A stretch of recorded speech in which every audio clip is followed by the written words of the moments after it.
ऊ नमश्चंडिकाय नम। अथ श्री दुर्गा सप्तशती भाषा।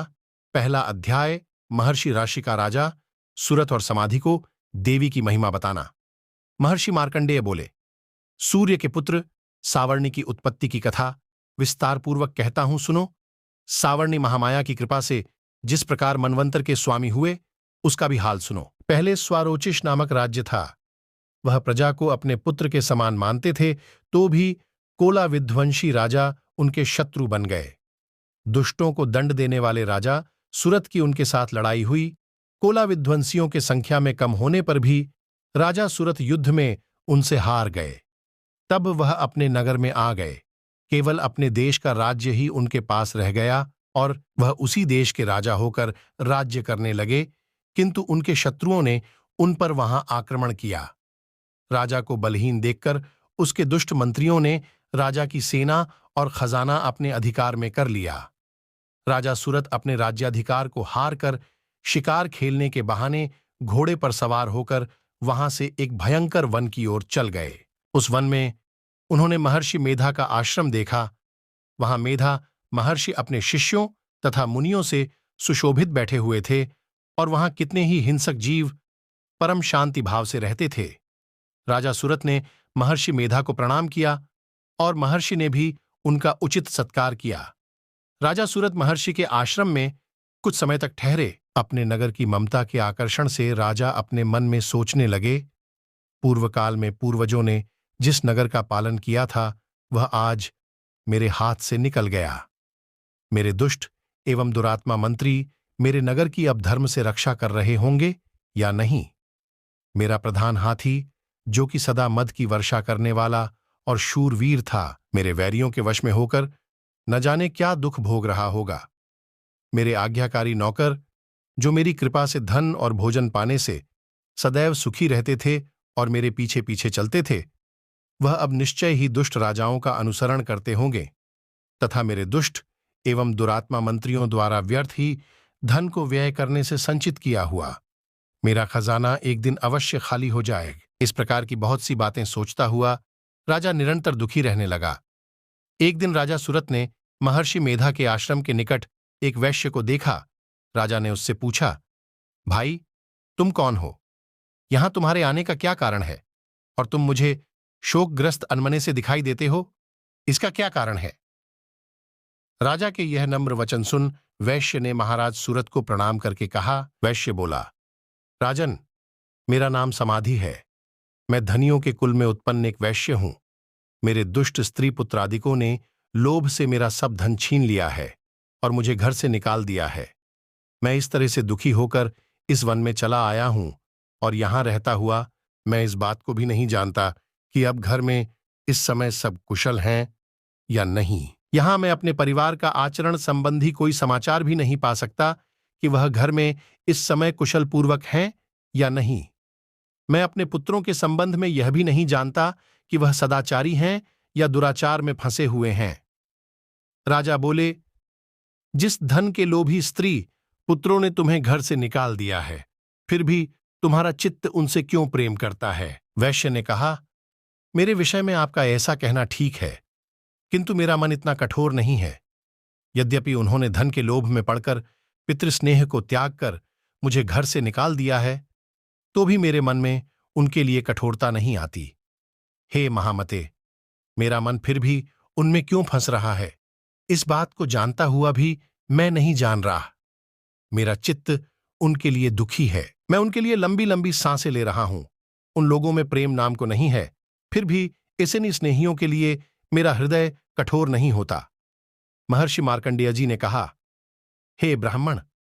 इसके पश्चात महाराज सुरथ और वह वैश्य दोनों महर्षि मेधा के समीप गए और उनके साथ यथायोग्य न्याय संभाषण करके दोनों ने वार्ता आरंभ की। राजा बोले, हे भगवन, मैं आपसे एक बात पूछना चाहता हूं, सो आप कृपा करके मुझे बताइए। मेरा मन अधीन नहीं है, इससे मैं बहुत दुखी हूं। राज्य धनादिक की चिंता अभी तक मुझे बनी हुई है और मेरी यह ममता अज्ञानियों की तरह बढ़ती ही जा रही है। और यह समाधि नामक वैश्य भी अपने घर से अपमानित होकर आया है।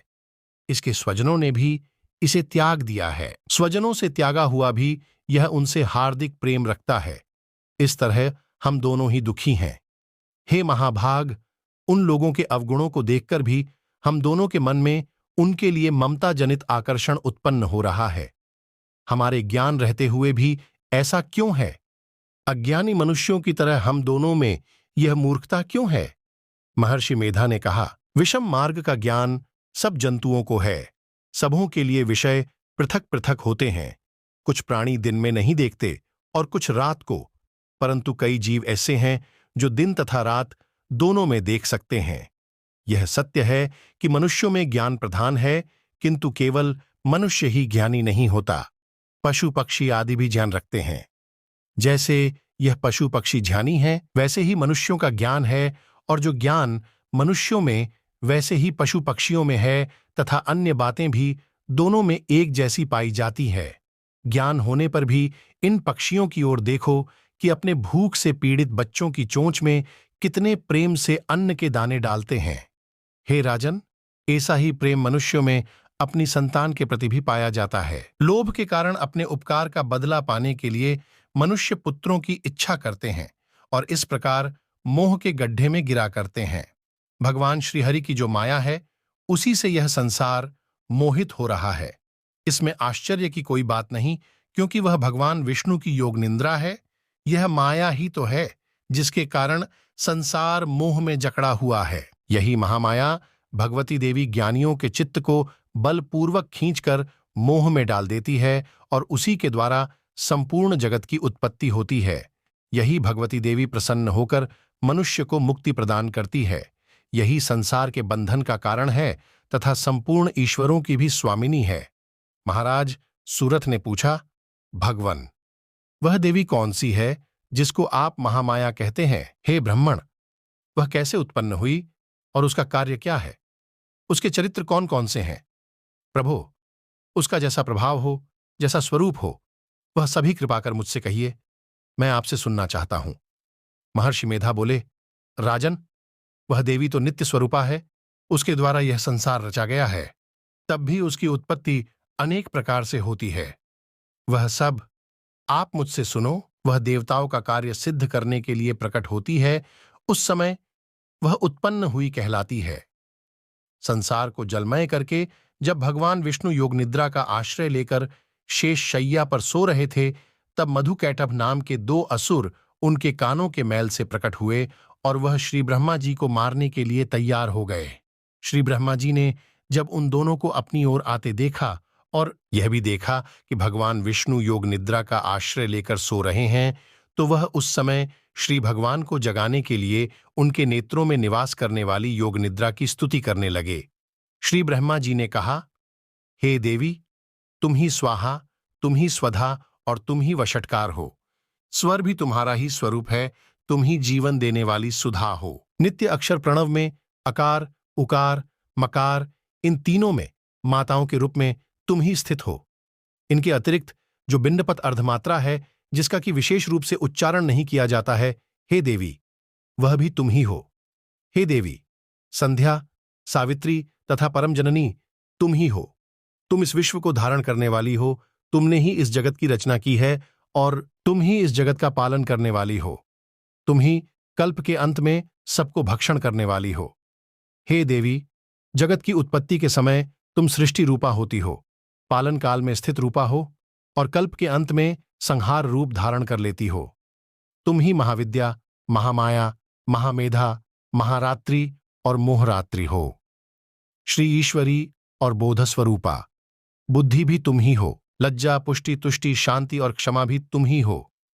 तुम खड्ग धारिणी, शूल धारिणी, घोर रूपा तथा गदा, चक्र, शंख और धनुष को धारण करने वाली हो।